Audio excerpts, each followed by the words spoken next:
Very much, Mr. Chairman. Today's hearing is on an emergency item, the Senate budget resolution for fiscal year 2021. This comes on the heels of the House passing its own budget resolution earlier this week. Though I'm gratified to see that there does not appear to be support in the Senate for raising the minimum wage during a pandemic, providing illegal aliens with stimulus checks, shutting off the Keystone Pipeline, and banning fracking on federal lands, I remain concerned about where this process is going. As with the House budget passed on Wednesday, this too is best described as a shell budget, as it is a budget in name only. Instead, it is a procedural mechanism designed to pave the way toward moving a budget reconciliation bill, which will be used for a partisan Democrat-only bill purported to be about COVID-19, but which in reality could be used for any policy they choose. Mr. Chairman, I have the same concerns about this budget resolution as those I raised earlier this week. Like the House budget, our consideration of this measure comes at a time when the Budget Committee has not yet convened in the 117th Congress. They've taken no testimony, heard from no experts, offered no amendments, and have taken no votes to advance a budget measure.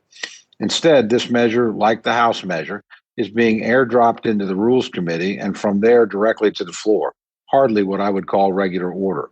None of those things happened last year when the fiscal year 2021 budget should have been written and considered by the panel, because it's not only was not a politically convenient tool for Democrats then, but with Democrats now holding a slim majority in both chambers, the budget is their only means to ram through their partisan priorities.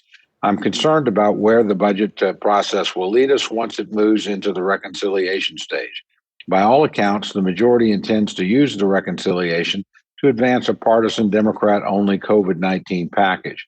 But of course, this budget does not provide any specific instructions to do so. Instead, it only offers instructions to committees in both the House and the Senate to raise spending by certain amounts. But the majority could use these instructions for almost any item. It need not be on limited to COVID-19 relief and could include partisan and controversial measures like Medicare for All or the Green New Deal. We've no way of knowing at this time.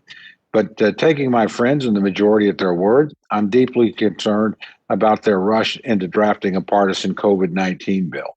The majority and President Biden have claimed to want to work with Republicans on this matter, but we've seen precious little bipartisanship thus far. We are just 2 weeks into President Biden's term, and having made no offers to Republicans, the majority is now throwing up its hands and declaring that a partisan bill is the only way forward. But our recent history in the House belies this path.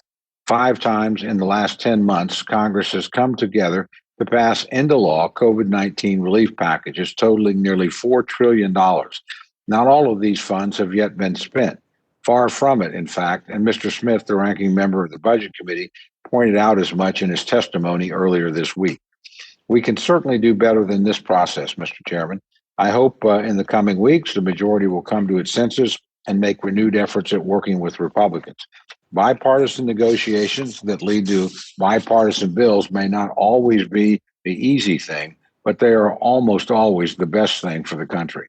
I hope my friends will heed that and act accordingly. With that, Mr. Chairman, I yield back. I thank the gentleman, and I just would